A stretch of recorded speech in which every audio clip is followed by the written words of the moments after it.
Alrighty, good evening, All everybody. right. Welcome to the Smith Boys. Hey, I tell you, what tonight's episode. I tell you, we've been. This is one of those episodes where we've been kind of talking about this for the last 3 months. Um, Yeah, Go ahead. yeah, you're right, man.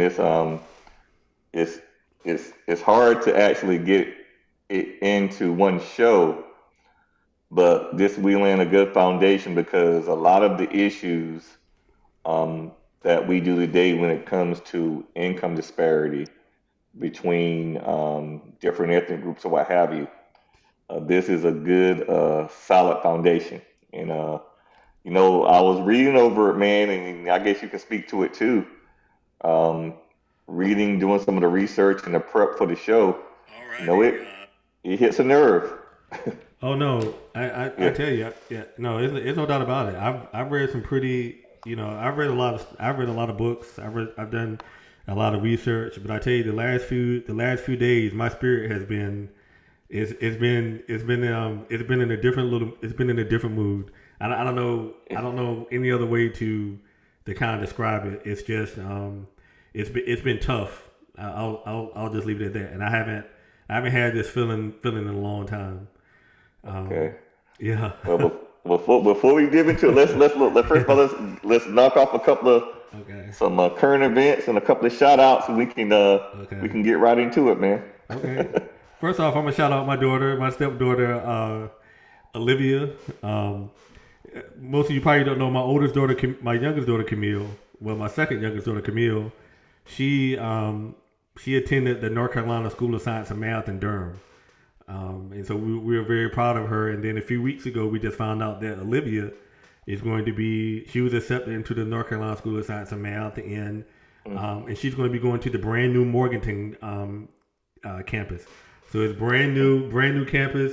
They're not even done putting everything in yet, but she'll be there in August, and she'll be the inaugural class that graduates. So me and her mother, Outstanding, me and her mother, we're extremely proud of her. outstanding. I don't have the applause Yeah, button, yeah. but Let me outstanding. see. Yeah. Yeah. Well, of course, I have to shout out our youngest daughter, baby girl, Morgan Smith. In a couple of weeks now, watch this. May, first week of May, Yeah. she'll be graduating from the University of North Carolina at Chapel Hill. It Yeah. feels strange, feels strange saying it, you know. Yeah. So very excited. Me and her mother, we're going to be going up there, start getting some of her things. Keep her fingers crossed. Keep her in your prayers. She has two job prospects that she's made a finalist for in the interviews. So please keep her in your prayers. And yeah, let's Yeah. go. We do. And look, man, I'd be remiss. I'd be remiss if I didn't. We got to get a shout out to our daddy, man. Even though he's watching us in heaven, we definitely got to give a shout out to him because, like I say, and our mother too. Mom, if you're watching, we love you Yeah, too. But yeah, mom. yeah, we love you too. Yeah, mom was the enforcer and the snitch. She Yeah, told it when we didn't do right. So yeah. And I love bragging on our family. I mean, because like I yeah, say, I have three siblings. All four of us are college graduates, 4 year college graduates. And then I have one daughter that's Camry, college graduate. Junior, you have gosh, Junior, what's your daughter's name? Maya. my and Cameron, they went to college. Yep, Yep. yep. So, you got to set the standard. I mean, that's the thing. I would say first of all, you have to set the example. And so Yeah, the very good. the, Yeah, the example example. that Yeah. we set is that education is important, and we set that example, and then it's filtering on down to our children. So we're definitely very proud of the Smith family. Oh yeah. Yeah. And like I said, I can't. With dad, one thing about it, and mom and dad, but Yeah, dad with that belt, he hit a little harder. yeah, Yeah, yeah, but dad, before we knew anything about a book, we had a work ethic. yeah, Work ethic. But yeah, that setting that example. setting that generational dynamic. Yeah. And one thing I always tell my kids and that when you don't get here by yourself. I always Correct. say that. There are people, ancestors, parents, friends, aunts, grandmamas prayed for you, made examples, did things for Yeah. you to get you here. So I tell them it's a responsibility. You have to go back and help somebody else up because not everybody is going to have the support or the example we had. Yeah. It doesn't mean they're any less, but like I said, we have to. We do good, but I'm nothing if I don't go back and pull somebody else up who didn't have Correct. the same opportunities. Correct. So yeah, thanks for bringing that up, man. Yeah. And we had a praying grandmother too, Grandma Golden. Oh man, bro, Well, you talk we can about a do a whole praying show. grandma. Yeah. Man, look, man, I saw two. Also, we had some cousins at my aunt Shug's house. Yeah. We eat, and we were talking to two. We were talking about that, and I said, man, we can do a whole show. Yeah. Just give the first cousins up here, and Yeah. just Yeah. talk about that dynamic. Yeah. That could Yeah. be a whole show by itself. The village dynamic, Hmm. the praying grandma. When I say every time, all the thing I remember grandma doing is under the tree praying and reading the Bible, Yeah. and Yeah. that was it. I mean, Yeah. Yeah. between this giving us with the switch or whatever, Yeah. but yeah, So, but yeah, that makes a big difference. so I think the last show that we had we led in with Will Smith slapping Chris Rock, and now come to find out somebody wanted to mess with Iron Mike Tyson on the plane. the, Man, look, man, I saw the video right, and the first thing I'm thinking, and I have to be full transparency. I don't condone violence, whatever, right? And yeah, I also don't condone poking a sleeping bear.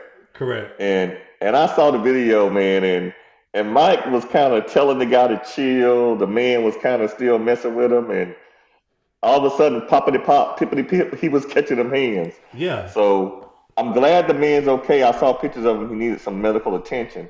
I'm glad the man is okay. But man, if you gonna pick with somebody, man, come on. I know you have to see the video, and the whole time I'm thinking, and Mike Tyson he didn't mellowed out a little bit now. I mean, you seen Yeah. him, he's mellow now. He's on the plane minding his business. But anyway, go to TikTok or whatever social media, and you got to check out that video. And look, and Mike Tyson, look, whatever was in Mike Tyson's mind, obviously he had snapped, Yeah, but because he was just like yeah, yeah, pop, pop, yeah, pop, pop, pop. So yeah, I'm glad the gentleman's okay. yeah. But lesson for the day, rule number one: if you see Mike Tyson on a plane, hello, Mike. Thank you, nice to meet you. Sit down.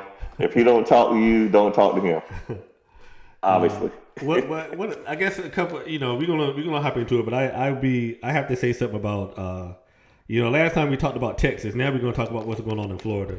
If you don't understand what's going on in Florida, first you have to understand this is an election year for Governor DeSantis.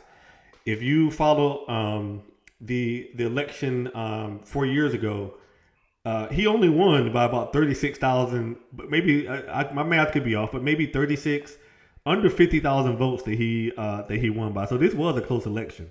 It was a close election before, but Yeah. two things that they've done. Well, actually three things, Junior. I'll let you talk about the legislative one, but I want to talk about Disney. Um, Okay. yeah, so they passed a law that Governor DeSantis signed. I'm not gonna. It says that don't say gay law, but really what it is it's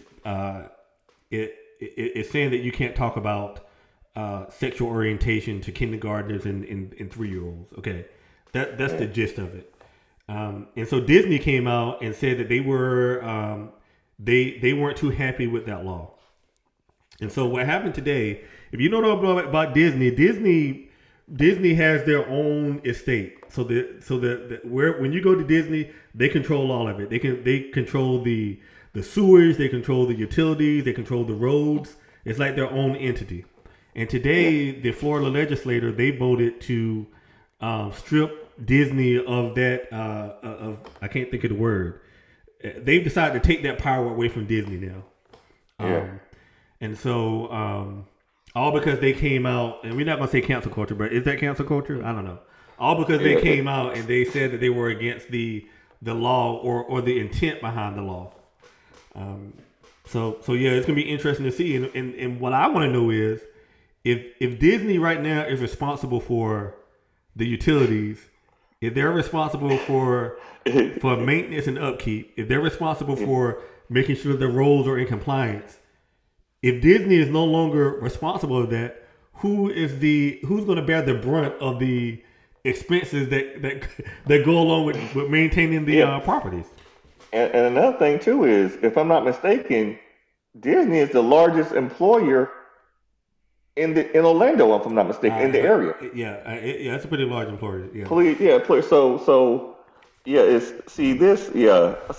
cancel culture. So, a example of using the culture wars, right?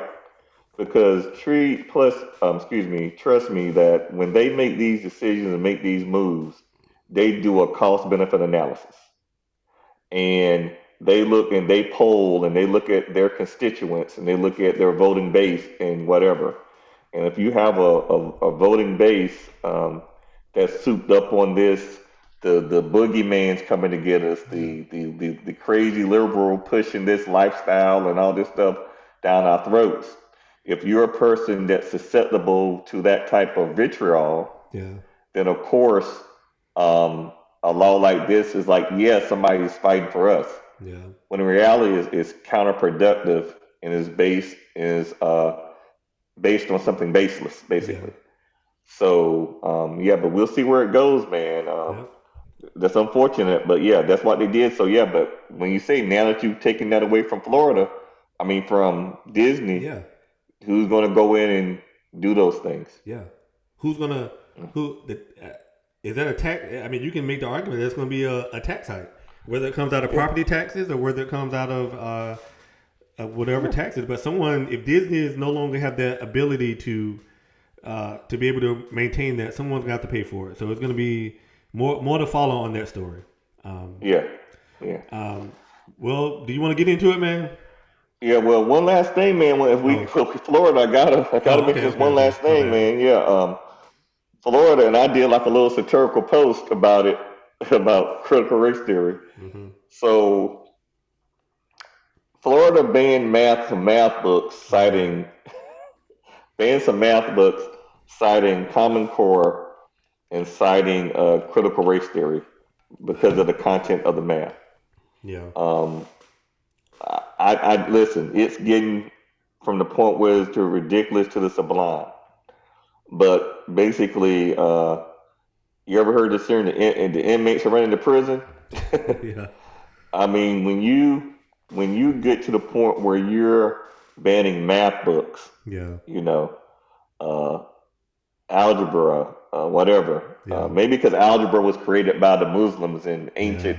Yeah. Maybe the algebra came from the Moors in Northern Africa and brought it to Europeans. Maybe because I don't know, man. I can't even. I'm just throwing them a bone. But when you get to the point where you're banning math books, it's getting ridiculous. But like I said, when you put people, elections have consequences. When you elect these people, this person put people in power, these are the things that happen. So. Yeah, we can go to Florida, a whole show in Florida, but I don't want to get away from our topic. Let's get into our topic. And so I would tell you we're going to just show you a little video. The video that we're going to show first is going to kind of give you the basis of what we're going to discuss tonight. Richard Weinstein, he's the one that wrote this book. If you can see it, it's called The Color of Law. And it talks about how the government segregated America based on housing. So I mean, I don't know any other way to say it. That's the one way you can say it. Yeah, and I will say, I'm not getting a kickback off this book, but this is what I'm going to say. If you want to read something to give you an understanding now, because my brother kind of talked about the wealth gap between African Americans and white Americans. If you want to really have an understanding of one of the components that contributed to this gap. Read this book called The Color of Law. Go pick it up and read it. So we're gonna start this. We're gonna play this video, and then we're gonna get into it after this video plays.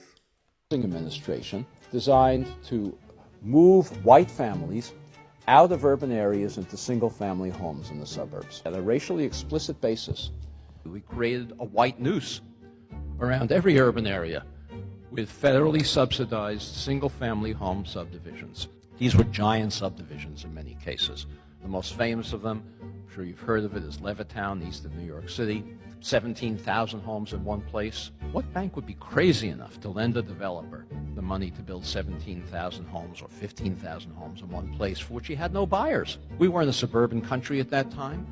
People thought the whole idea was lunacy. Who's going to want to live in a single-family home when they can live in the city instead? Any of these developers, the only way they could get the capital to build these giant subdivisions was by going to the Federal Housing Administration, submitting their plans for the development, for approval of the construction materials they were going to use, the architectural design, the layout of the streets in the subdivision, and an explicit commitment not to sell a home to an African American, required by the Federal Housing Administration. The Federal Housing Administration even required, as a condition of these guarantees, developers like Levitt to place a clause in the deed of every home prohibiting resale to African Americans or rental to African Americans. These deeds still exist in these homes today. They're no longer enforced, no longer enforceable, but they're still there. What was the consequence of this? Well, those homes in those days, in all of these suburbs, they sold for $10,000 or less, $8,000, $9,000 a piece. In today's money, that's less than $100,000, probably $90,000. African Americans who were prohibited, not they didn't want to, not because they didn't like living among whites, they were prohibited from moving into these suburbs, and they could easily afford to do so. Any working class family can afford to buy a home for $90,000, roughly twice national median income. Those homes and developments like that now sell for $300,000, $400,000, $500,000 and more. The white families over the next couple of generations gained, you can do the arithmetic, $200,000, $300,000, $400,000, $500,000 in equity. They used that equity to send their children to college, to take care of medical emergencies, to take care of economic downturns, most importantly, to bequeath it to their children, who then had down payments for their own homes. African Americans who accumulated none of that wealth as a result of this federal subsidy had none of those abilities. Today, nationwide, African American incomes are on average about 60% of white incomes. African American wealth today is 10% of white wealth. That enormous disparity between a 60% income ratio and a 10% wealth ratio is entirely attributable to unconstitutional federal housing policy practiced in the mid-20th century that has never been remedied. It's a constitutional violation, of course. Yeah, where you want to start? Man, it's a lot to unpack. Yeah. So, first of all, let's mention one thing: the importance of home ownership, because the number one most people acquire or accumulate wealth, whether it's generational wealth, is home ownership. Yeah. You build the equity, like the gentleman said. You build the equity. People use the equity to pay for their children's education. People use equity to start a business. Yeah. Pass the house down to the next generation. Keep the generational dynamic going. So that baby boomer generation, those millions of baby boomers who got that start, right? There were an entire group of people that was systematically excluded. So while other people were passing down wealth and equity to their children, another group didn't have that opportunity. Hence disparity, hence gap, right? And I think the only word I can use is and you'll get into it, the most insidious part of it is that it was government policy. It was the government policy. And that's the most insidious part, that the same government that our grandfather came back from World War, because I think granddaddy was in World War II and my great uncles, the ones that came back and fought for the country and fought for the freedom and all this stuff, and they came home and um, paying taxes, the same taxes that run these federal agencies, Correct. taxpayer, you know, they didn't benefit from these this, and then that's what you have. And so this is the Yeah, this is the this is one of those areas where you kind of think about, and you think about the idea that, and I kind of talked about meritocracy before, yeah, when we talked about when we talked about the Harvard and getting into classes, and the whole idea of meritocracy is that you make your own way, because there's a sometimes when you have these conversations, there are people who say, well, I wasn't there, you know, I didn't have anything to do with it, you know. And fair point. Okay, let's just take that for a second, because you're right, that could be a fair point. But if your grandfather grew up in Levittown, the one that the author talked about, if you grew up in Levittown, you did get a head start. One of the things that he didn't say is that the federal government subsidized. I can't say it. Say it for me. subsidized. Yeah. The federal government, and we call that socialism, right? I mean, Yeah, yeah. And say it again. I want to say that again clearly. Yeah, whenever the government subsidizes, that's a form of socialism. That is a form of socialism. Like I live in Duplin County, when all those when the subsidies were hurting when the tariffs were hurting those farmers. Correct. They passed billions of dollars in the subsidies to prop up what they were lost. You know, yeah. Socialism. So you have so you're right. You have the federal government subsidizing all of these the loans, guaranteeing the loans, socialism. And if you have a grandfather that grew up in Levittown, and then he passed his house on to your father, and then let's just say that you lived in that house, you benefited. That is the textbook definition of white privilege. And here's the thing, not just Levittown. Yeah, I'm just using that as an example. Yeah. I mean, this was nationwide. It was nationwide. Yeah.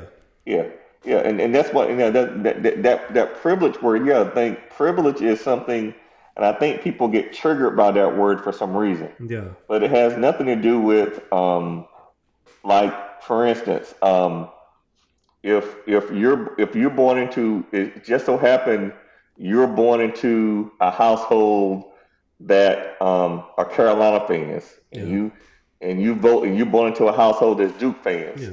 Yeah. We're privileged in the Final Four. Yeah. Yeah. I mean, that's a good point, but I guess the thing is, that is a good point. But I think it's nothing you can control that determines that. Correct. What I'm saying. Correct. Yeah. I have male privilege in that, you know, me and my wife, we were talking about buying a car, and she said one of the things that she wants is she wants the ability to be able to put her hand up there and not have to remote keyless entry or whatever. Just put her hand on the handle, and then the door automatically unlocks. And I'm saying to myself, why is that a feature? Like, why is that an issue? Because of safety. Like, as a man, I walk down the street, I'm not concerned about anybody jumping me. I can walk. I mean, but that's male privilege.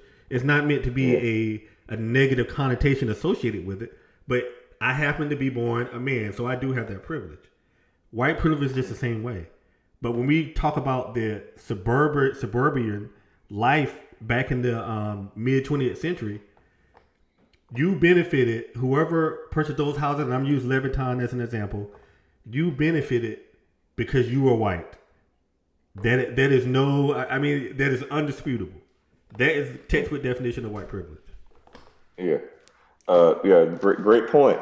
And not only time when you talk about the Levittowns, and you're going to get into that, and Levittown is a metaphor. Yeah. No, it's actually happened. Yes. But it's a metaphor for all over the country. This was the practice everywhere, not just in that area. That's just the one that Mr. Rosenstein we used in the first chapter. Hey, Junior. Before we get any further, let's define some terms. Okay, cool. So, do you want to? You talked about de facto and de jure define those terms as it relates to housing and what we're about to talk about. Oh yeah, because you're gonna see those terms de jure and de facto. Yes. I think the law students might be liking this. De jure is by law. In other words, segregation that was by law, it was enforced, it was codified. Yes. De facto means just by it was practice. Correct. And what you're going to find is that a lot of times de jure was more so in the North than the South. Yeah.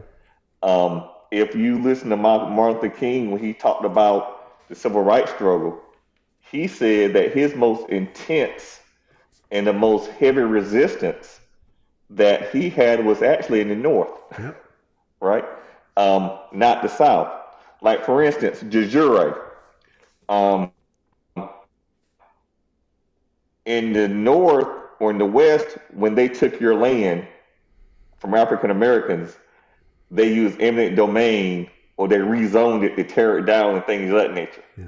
That was de jure by law. Yeah. In the South, by practice, they didn't really pass a law. They just went and killed you, burned your houses down, went to the registry of deeds, just snatched your land. That's practice. Yeah. If I don't, not to make light of it, but that's just how it is. De jure, law, de facto, by practice. Yep. And so I think that's important. But I think we kind of have to we have to paint the scene. Okay. We kind of have to paint the scene and just understand during World War II, we had a lot of folks that went to obviously that went to war. And so when we talk about our granddad and great uncle definitely went apart. they did. They had this, and when they came out, they had this thing called the VA loan.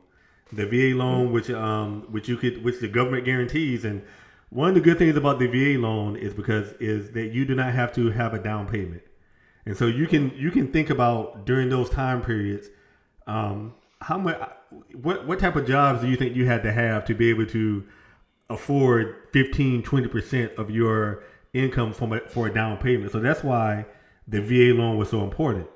But there's an issue with the VA loan, especially as it applied to African Americans. We weren't able to utilize the VA loan. Man, and Reed,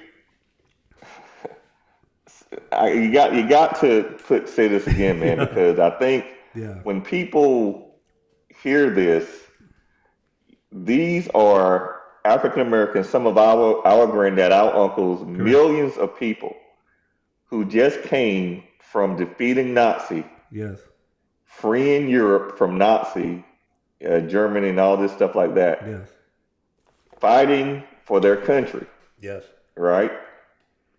They took bullets, they came back injured, some of them came back wounded, right? Some came back wounded mentally and physically. Correct. Right? And so you come back home. First of all, you came back home, a lot of them being lynched in their uniforms. Yeah. A lot of them, and we just gonna lay it out there. Yeah. And people don't want to hear this, but this is what happened. There are people alive today that still experience this. Being lynched in their uniforms, right? Came back, had to sit in the back of trains to make room for Nazi war criminals, right? New Bern was a POW camp for Nazis, right? Mm-hmm. There were Nazi camps all over North Carolina watching Nazi prisoner of wars go into restaurants that you can go into. Yeah. So on top of that, you come home and now you're a veteran, and now the government is saying, here are VA loans. And you see your white counterparts taking advantage of those benefits through the VA loan. Yeah, because they earned them, right? Yeah. Through their merit, right? Correct. Yeah, they earned them, right? And so while these are the baby boomer generation, they call this the greatest generation, right? Yeah. And that generation was propped up on these VA loans and the GI Bill. We'll talk about GI Bill in a second. But these loans, and they were able to build homes and establish wealth and start their generational dynamic. Correct. Which is what they're supposed to do. with the help of that government assistance. There's a whole generation of African Americans who came back who not only couldn't get jobs or the VA loan. Correct. The second thing was the GI Bill, Yeah. which educated the baby boomers. Yep. Which also, I think you part of GI Bill for your kids, right? Oh, absolutely. Yeah. Right. Yeah. So the GI Bill not only paid for Yeah. the GI, Yeah. it assisted in paying for the GI's children to go to college. Yeah. Right. So there's two things. America was changing. America was becoming more sophisticated. So you needed more education. So what did the government do? Let's educate the people. Let's educate the GIs. Yeah. Let's educate their children. Let's give them homes to establish wealth. Right? Because there was a housing crisis that was going, because once all those GIs started to come back, it wasn't enough housing. And I'm gonna let you finish, but I have to say this right here.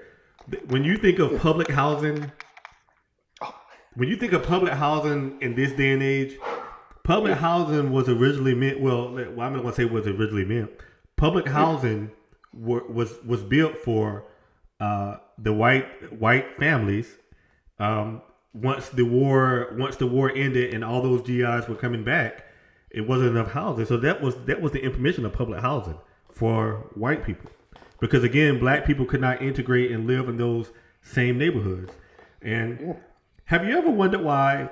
And I didn't make this connection until I was doing the research. Why is it that? Have you ever wondered why the highest concentrations of African Americans, they live in Chicago, they live in Baltimore, they live in Detroit, they live in Washington, D.C., and they live in Cincinnati? Have you ever wondered, do you think that was by design, or do you think that was by accident, or that it just happened? Man, So we got to talk about redlining, and that's we'll pivot there, but go ahead and make your point.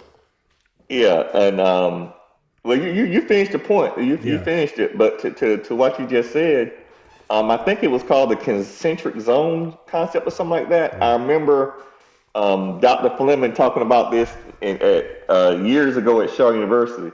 But it's by design, because think about it. We lived in public housing, right? Yes. We lived in Trent Court. Now, originally, if you don't know anything about New Bern, I don't know the dynamic now, but New Bern now had two housing authorities. Yeah.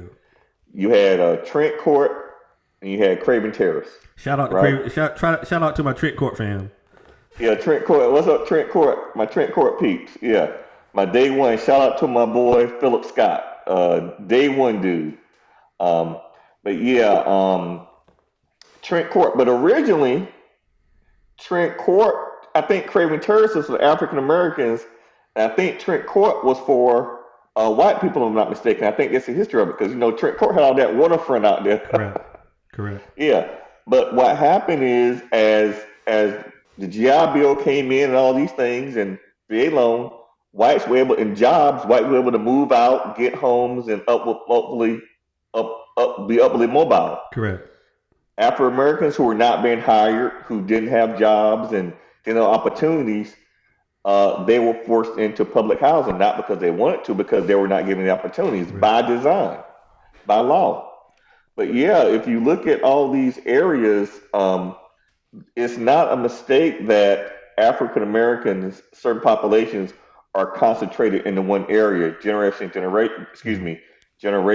after generation. Yeah.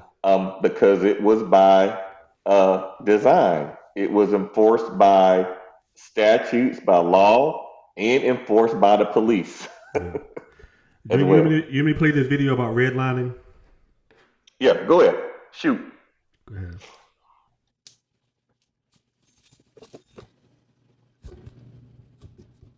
So what's being described in that comment is redlining, which happened after the Great Depression, around the New Deal, post-war, 1940s, 1930s, and on. How redlining worked was literally that government officials and government-sponsored organizations like the Homeowners Loan Corporation would highlight or color in areas of maps red that had high populations of people of color, particularly Black people.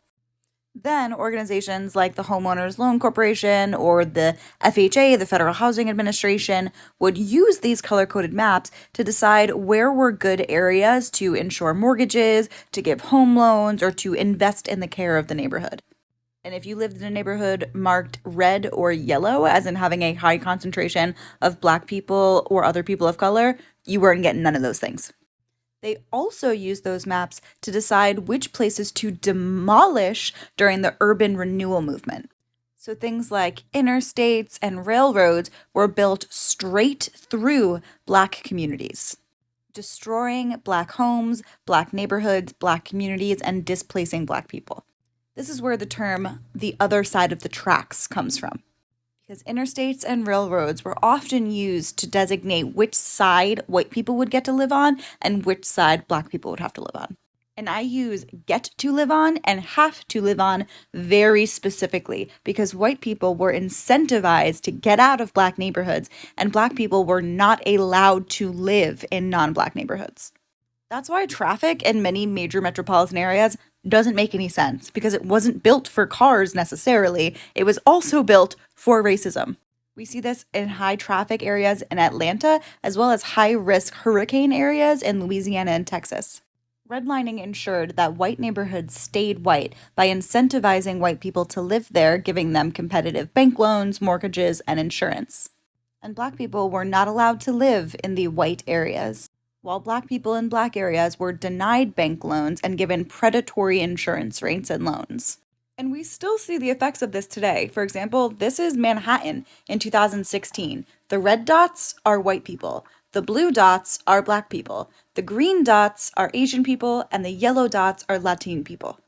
With the same color coordination as what I just showed you, this is Chicago. And here's Houston, Texas. And here's where I live now, the DC, Virginia, Maryland area. Redlining is a huge reason why today we also see a huge difference in home ownership between white people and Black people and other people of color. I'll add a link to my TikTok bio so you can see just how redlined and segregated your area and other areas across the US still are today. So I don't know if you remember Pete Buttigieg. He is the Secretary of Transportation in the Biden administration, and he posted a post on Twitter, and he said that he pretty much said that the highway interstate system was built on racist foundations. No doubt. And you know, and I think Mr. Tucker Carlson on Fox News, he made a comment. He was like, so now that the interstate roads are racist now, and I always like to read the comments under that, and it really showed how people have no concept of history, and just to think that all of these things are relics of. We always say slavery. This is a relic of slavery, white supremacy, and people had no idea. Well, the thing is, man, they do have an idea, right? I'm giving them the benefit of the doubt. And look, man, you know what? And look, that's privilege. There's still some privilege. Listen, I did I think you came and watched me. I gave a speech, Black History speech at Mount Sinai. Shout out to Mount Sinai, Pastor Maddox. I gave a Black History speech there a couple of years ago. I think you showed up to that one. I did. And I was talking about laws, right? And laws do not change the heart of men, right? So you can pass the 13th, 14th, or 15th Amendment, right? You can desegregate schools, right? You can pass the Fair Housing Act, which we'll talk about hopefully in a second. You can pass all these laws, right? But it does not change a person's mindset and a person's heart. And if you have these tendencies and things of that nature, that's what we're dealing with. That's why demagogues or certain politicians can go and speak a certain way and get these people's passions risen, Yeah. because they're speaking to a dynamic that they clearly understand. Yeah. And that's why there is so much a backlash in the schools, because they don't want students understanding this dynamic here Yeah. Yep. that we're talking about. Yep. And yeah, and like I said, you know, that de jure, how they use the laws. Not only did they not get African American loans, right, and things of that nature to keep them out, they intentionally, this is government, when they were building the highway system, they found the most prosperous because they don't think they were all bad African American neighborhoods, that image of the ghetto. No, there were great middle class, nice neighborhoods, whatever nice is, that African Americans had. Zoning boards intentionally use eminent domain. Remember? In the South, they just burned you and killed you and took your land. In the South, they just use eminent domain. Same difference, right? Yeah. They took your land, took the houses, destroyed neighborhoods and businesses to build highways through. They intentionally targeted these neighborhoods, right? And this is in Mama's lifetime. This is not a long time ago. Correct. And so we're still seeing the residual effects of this dynamic. So yeah, and that's just one part of it. But the other thing is, as we paint this scene, like my brother alluded to, GIs are coming back. They're using the VA loan. White veterans are coming back. They're using the VA loan to get housing, and they're using the GI Bill to get education. And what are African Americans doing? Well, we still have to find somewhere. We still had to find somewhere to live. I mean, that aspect didn't change, and so it is whether do you want to be homeless or do you want to be steered to high rise ghetto. So you didn't have a choice. And even I wrote this down because I didn't want to forget about it. Okay. Because we have to talk about restricted covenants, and we're gonna hit that in a second. Let's just hit it now. Wow. There were some pretty affluent African Americans, doctors, lawyers, who had enough money, they actually had a higher socioeconomic status than some of the neighborhoods that they were trying, some of the people in the neighborhoods that they were trying to move into. But due to restrictive covenants, and a restrictive covenant is kind of like I don't know if you have a homeowners association. You know, you say you have to cut your lawn, you have to trim your edges, but back in the can't park your car on the street. You have to park your car on the street. But back in the mid 20th century, it's like you can't have black people live here. So that was like one of those. That's an example of a restrictive covenant. But even then, look, go ahead. And the government, and I think to reiterate that, the government told developers wanted to build for African Americans. Correct. Right? Correct. The government, not the Klan, not the white citizens councils, not the federal government told developers, no, if you want our money, don't give to African Americans. Correct. That was the government. All right. Correct. I'm sorry, you have to reiterate that for a second. No, that's good. I just lost my train of thought. But sorry about that, man. No, that's fine. We were talking about restrictive covenants. Restrictive covenants. Yeah, restrictive covenants. Man. Sorry about that, man. No. You good.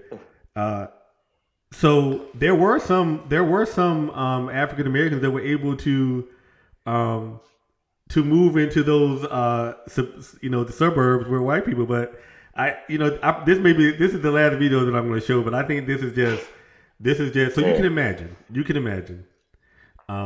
Actually, I'm just gonna. There are 1,500 row houses in Delmar Village, a 7-year-old housing development in Fallcroft, Pennsylvania. Homes in this Philadelphia suburb sell for $10,000 to $11,000, and the people of Fallcroft call them their dream houses.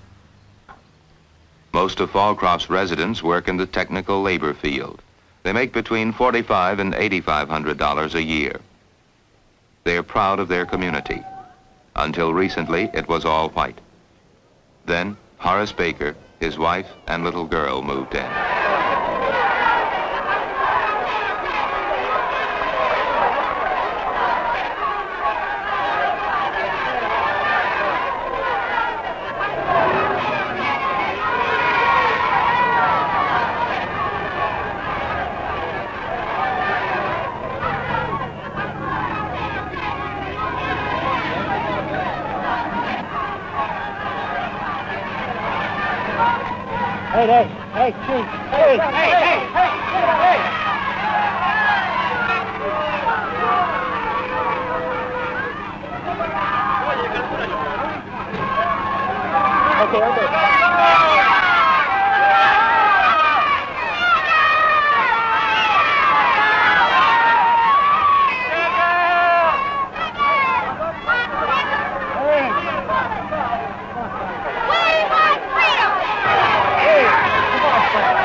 It sort of just seems like a nightmare because you feel as though you were only trying to move into a home in which you'd purchased, and that you weren't trying in any way to interfere with anyone else's life or their property, but yet you were.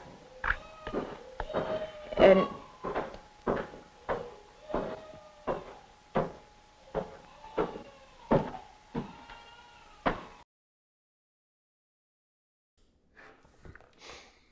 Yeah, I mean yeah. That's 9 years before I was born. Well, if you look at the little kid, that little kid in the beginning, I mean, where he looked like he was about 10 maybe, 9, 10. I mean, what is it? He's probably, he could still be alive. I mean, he could be in his late 60s. He'd be 60. He'd be 60. He'd be 60. I mean, Yeah, he'd be 60. Yeah. So look, it goes back to what I said. The heart doesn't. The laws don't change the heart of man. yeah. The last time I checked, the 14th Amendment. You know, I know some of our opponents, or not. When I say opponents with different ideologies, whatever. The only amendment they know is the Second Amendment. Well, there is a 14th Amendment, Yeah. and it calls equal protection of the law. That means every person born in this country or born and naturalized have the same quote unquote right, supposed to. Yeah. And it goes to a point right there. These people right here, I saw young kids in the audience. Yeah. Right. So these people, their children are there. This is what Martha King was talking about in the North when he went up to try to integrate the North. Yeah. How thousands showed up. Yeah. You know, and these people were innocuous. They were just trying to live their life and whatever. But you have this mob, and this was replicated everywhere. This was just not here. This is replicated all over the country. Correct. And so, I'm sorry. Go ahead. Yeah, and so what happens is, they had this concept called blockbusting, and basically what that means is, if you saw the video of the African American family living in, there were, they call them speculators. That's the term back then. Today we call them scammers. But anyway, yeah. So the speculators back then, what they would have done, and what they did in some cases, they would play on the racism. Yeah. They would play on the racism and try to get, it's called white flight, where if there is a thought that an African American family moved into an all white suburban neighborhood or a suburban block, the speculators would come in, and sometimes they would have they would pay black women to walk in the neighborhood with carriages and That's right. and this is true. And yeah, say it, yeah. man. And so those are some of the things that they would do. And so as a result, they were able to, because the whole idea was that if a black person moved into the neighborhood, that the property value would go down. And so and so being afraid of that, they convinced the racists to sell their house at a lower than what the value was. Okay, and so once they moved out, then they did these. We gotta talk about, and then so when African Americans moved in, they charged them more than what they sold it for. I mean, so it's like it is that's the life cycle of white flight and blockbusting. Yeah. But let me say one more thing. One more thing One more thing is about, remember, African Americans couldn't get loans. So what they did, they entered into these contracts. That's what they call it, contract or installment loans, where the terms were were overmarked as much as 50%. And so they have these installment loans or contracts, 15, 20 years. And they're not gaining any equity. They're not gaining any equity in this time period. And if what happens is you missed a payment. If they miss a payment, the speculators could come and then they can take their house. I mean, it's just pretty. The more you dig, the more disgusting that you feel. At least that I feel. Yes. Yeah. So and so is this critical race theory? Well, this is well, to your point.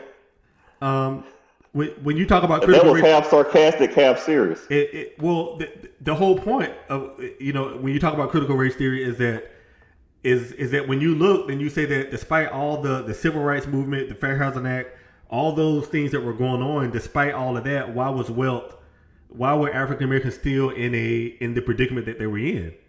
And so they said, how can we examine this? That's exactly what critical race theory is. So basically, when you deal with any theory, there has to be some facts or some dynamics to support the theory. Right. So now we're looking at, okay, critical race theory saying, why is there a wealth gap for African Americans? So let's look at the dynamics. Correct. The theory is there were systems in place. Correct. Well, let's test this theory. Yeah. Fair Housing Act, right? Correct. I mean, housing practices. So believe it or not, and it's just coincidence that this is April 11th, which is my son's birthday, our son's birthday. It's also the 52 years since the Fair Housing Act was passed. Oh, I didn't know that. Which was put in place to address these issues. But yet today we're still dealing with the residuals. Correct. Because like I say, even though you passed the law, you still have people with these mindsets. But man, go back to that blockbusting thing. That is something serious. Yeah, blockbusting. That's what they would do. I mean, but when you look at what's going on now, even in today's age, there are still scammers that play on the what's in people's heart, the racism and the prejudice that's in people's heart. But I wanna go right back. I don't want to talk about critical race theory, but you mentioned systems. So the idea is, how does race intersect with certain systems? Yeah. It's not about an individual. What happened? This is bigger than what one individual can do. So that's why when you hear these proponents of critical race theory saying that it teaches white people to not to feel bad about themselves. No, that's not what it does. It examines systems. But as a result, I mean, they could look at that just like I look at it. And I say, man, I feel bad. They could look at it and say, man, my ancestors did this, and now, but as a result, this is what's happening because of that.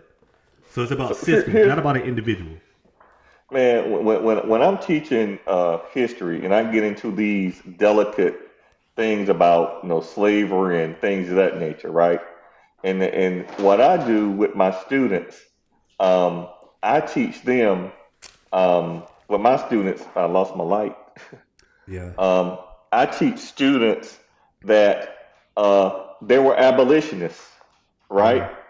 There were people who actually fought against it. So just like with the housing, right? There were people who wanted to developers who wanted to loan to African Americans, right? Yeah. The developers who wanted to do it. But what happened? It was the system in place that said no. Yeah.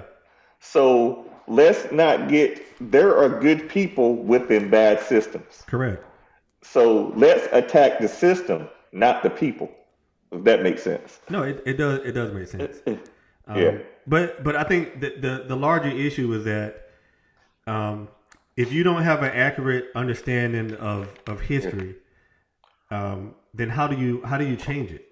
And I think that's the whole idea. The whole idea is that some of these folks they do not want their kids to learn about the extent to how African Americans were treated. But if you don't have the understanding, it'd be hard for you to kind of to say I want to make changes in the future.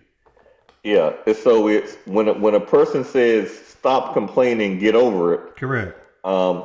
What I don't get upset when I hear that. I feel sorry for them because I said there has to be a very profound and incomprehensible level of ignorance that makes me pity the person because they clearly have no understanding to utter something like that.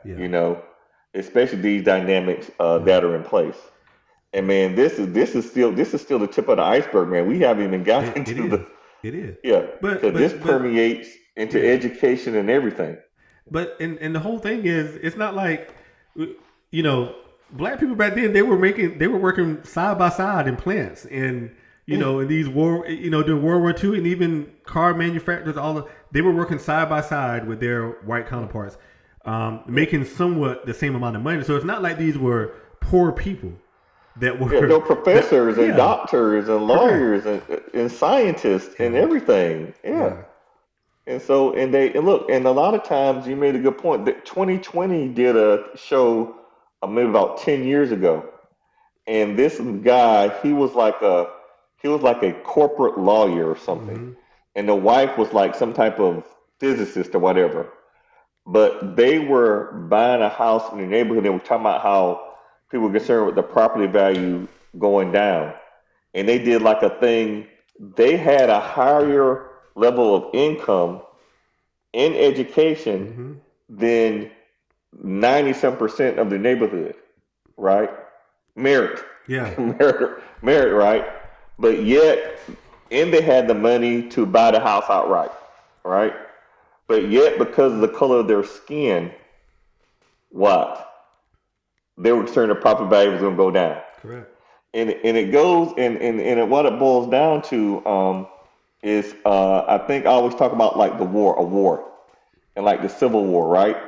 Who won the war, but the North also lost some battles. Yeah. So sometimes the side that wins the war loses more battles. Correct. But they win. You know what I'm saying? And what we're seeing is that you won the war of the Civil Rights Act. You won the war of the Fair Housing Act. You won the war of the Voting Rights Act, right?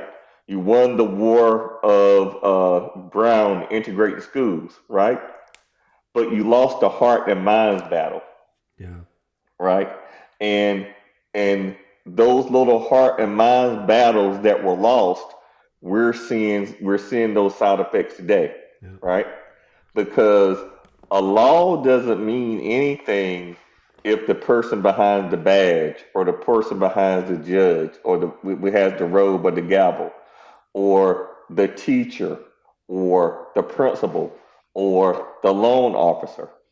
If those laws mean nothing if the person behind with the authority has those ill intents. Yeah.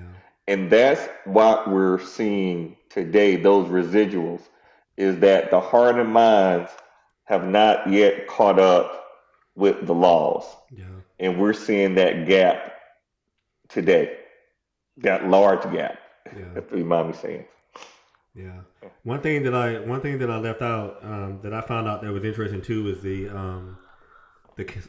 Catholic Church, some Presbyterian churches. They were also in favor of, and then sometimes in favor of restricted covenants, and then sometimes where if you had a African American family that moved into an all white neighborhood, that some of those churches were actually contributing to the lawsuit to get them out. So there were African American families that lived in those neighborhoods, and they were sued, and then they had to leave. I mean, you pay. I mean, it's just man. Yeah. And getting into the church. Yeah, That's a whole another issue, because especially in the South, when you talk about the church, because the church was the main piece that actually pushed segregation in the South. Correct. The Southern church, those Southern churches that broke away during the Civil War, the Southern Baptist Convention, those that broke away from the main because they wanted to keep slavery. Yeah. The same churches in the Midwest and the South that actually recruited Klan, Christian Knights of the Ku Klux Klan. Yeah. These were some of the main ones who were opposed. Correct. So that's another thing when religion and race intersects. I think Dr. Cone has a book back there, Black Power and Black Theology, speaks to this dynamic, but that's a whole. Yeah. See how this can go into a whole nother. It can. Spin off. Yeah. There's one thing that I left out, because we talked about how the federal government pretty much subsidized all of those suburban living is how the IRS, they still kept the tax exempt status for churches. This is not something this was taking place in the 20th century also. And so even though the churches were obviously involved in discriminatory practices, they still kept their tax exempt status. But also, if you own a home, so it's not just that the government was subsidizing your house, but also when you file your taxes, because you know that you can deduct interest, right? Yeah, that's right. You can deduct mortgage interest, and what else? You can also deduct your taxes. Yeah, this was still going on in the mid 20th century. So this is not a new phenomena here in the time that we live in. So there was money being saved all the way around. Yeah, you're right. Yeah, shout out to one of my classmates, Kenya Cabell. She mentioned that the Durham Freeway was built through Black Wall Street, and Patrick Williams mentioned that it was built through the High-Tide community. Yeah, that's right. Yeah. We talked about that first episode about how Durham Freeway 147 was built through the Black community. Yep. So that's another example right here in North Carolina. Well, I would tell you one of the most. Okay, so let's just say this. I gotta leave in a minute because me and my wife got date night tonight, and I know she ready to go through me here. But let me just say something, and I want to talk about where is it? Sugar Hill in California. Okay. So wow, it is not enough for the discriminatory practice to say that we cannot live in the same neighborhood as white people. Okay, so we got that. Okay, now what we're gonna do is we're gonna live in our own neighborhood, and so one of the most successful middle class, most affluent neighborhoods in that Santa Monica area. Yeah. All those families were displaced. So if you ever driven on the Santa Monica freeway, prior to that, there was a prosperous Black community that lived there. But what you said, eminent domain and rezoning, man, we haven't even talked about zoning laws. Man, I can't even, man. We're gonna have to do a part 2. Yeah, man. Let me tell you, let me tell you. Yeah, man, that's the insidious part. That's what people don't want to understand. That how prosperous they say. Okay, Afro Americans, in spite of the de jure de facto. Okay, if you're not going to do us, we're going to build our own. Yeah. The problem is when they built their own, they probably built it better. Yeah. Right. And then when you had envy and all these other things that come into place, like I said, de jure and Sugar Hill, they used the law to rezone eminent domain, take it away. And the South de facto practice, they didn't use those zoning laws in Tulsa. They just burned it and took it. Correct. Right. So We have to, and like I said, we're seeing these residual effects of this now. Yeah. And now it's coming to a time we have to examine this. And now people in power don't want these things to be discussed in the schools. Correct. I don't know why, but hey, that's where we are. But one last thing that I want to say is that and All right. like I say, there's a lot of stuff that's going on. But when Yeah. you talked about zoning, Yeah. you know, there's a reason why you don't see liquor stores in affluent neighborhoods.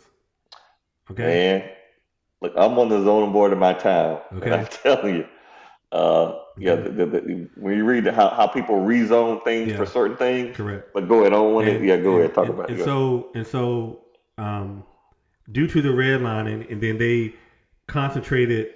We talk about high risers. I mean, look, so all these people are so densely populated into these high rising buildings, and so in this one neighborhood is because it's a single family neighborhood. There's zoning laws that says that you can't have a liquor store or any of That's those right. things within a certain distance. So what they did was they densely packed all of these African Americans in these ghettos, what's called the ghetto now. And then they changed the zoning laws that allowed them to be able to put liquor stores and all these other, all these other diversions. I guess that's an easy way to say it. Yeah. So if it's a helpless situation and you look out your window and there's a liquor store there, but then also the residual effect is that you don't have fresh food. Most of the zoning was taking place in places that had industry. So most of the schools that were built in these African American communities, you could go to school, especially in the Detroit area, where right across the street is a chemical plant.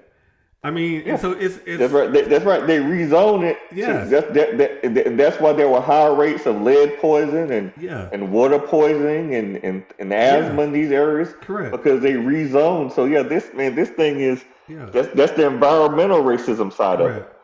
tied to zoning, tied to redlining, Correct. things of that nature. So if you really want to do some research, I mean, if you just go wherever you live at, if you just look at some of the plants that they have, where there's, I know we live in the rural areas, hog farms, chemical plants, and then you just zoom out a little bit, and then you look at the demographics of the people that live in those areas. Okay, it was by design. It was just not by chance. That's a big thing here in Duplin County about those hog lagoons. Yeah. About those lawsuits that those hog farmers lost, unfortunately, because of the location and proximity of the hog lagoons and some of the health problems it was causing or whatever. Yeah. In this area here, that's a real big thing. Yeah. So you're exactly right. Yeah. Yeah. Well, man, that's all. I mean, I think we're gonna have to do a part 2, man. It's just so much. Man. It's just so much to cover. But I think what the bottom line is that we hopefully what we've done is that we've like I say, it's so much history, but I hope that we were able to just give you a brief understanding of the way that the federal government instituted segregation as it pertains to housing and the lingering effects that are still being dealt with today. The video that we saw with the African American family wanting to move in, that was 1963. Yeah, that within our parents' lifetime. Yes. And also about this episode, I want people to understand it's how people with racist intent use the law to target African Americans who were trying to build and those who have already built. Yeah. Because the same people that lost their homes and lost their land, they could not get loans to go live anywhere else. Correct. And destroy their entire generational dynamic. So just and this is 2022, is not that long ago. Yeah. And we're still dealing with the residuals. And now we didn't get into it probably next time. Yeah. Now let's talk about how it's coming full circle. Now those people that had the houses in the city, now they're coming with gentrification. They're coming to get them out and take their lands to do the same thing all over again. Yeah. So man, it's like I say, man, we can go on and on. We're gonna give you the truth. And look, don't take me and my brother's word for it. Okay? Don't take our word for it. There are a lot of tools out there that you can research yourself and you can find these answers if you want to know. But we're gonna talk about it, whether it makes you uncomfortable or not. This is just what we do. Yeah. So Right. we gotta the truth. Look, truth and facts don't care about your feelings. Yeah. Well, you got any closing thoughts, man? I think I just said mine, man. Man, no, that's it, man. Look, we're almost spring break. Yeah. I normally do a lot of things for spring break, a lot of things to keep myself busy. This spring break, I did absolutely nothing. Ain't nothing wrong with that, man. So, ready to head back to work next week to hit the home stretch. All right. Until we see you again, take care, All man. right. All right. Peace.